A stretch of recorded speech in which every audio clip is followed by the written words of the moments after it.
माझे नाव कशिश समीर सय्यद। मी आता तिसरी शिकते। मी आज रोपवे याचा प्रोजेक्ट केलेला आहे।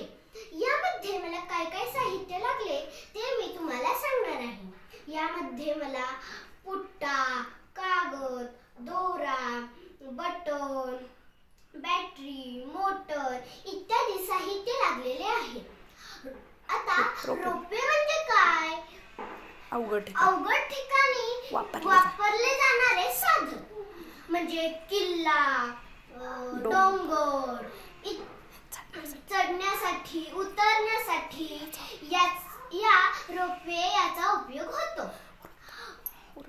वृद्ध व अपंग माणसांसाठी याचा खूप उपयोग होतो।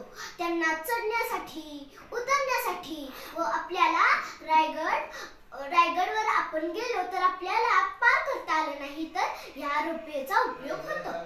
यावर आपण बसून दुसऱ्या किल्ल्यावरून जाऊ शकतो। धन्यवाद।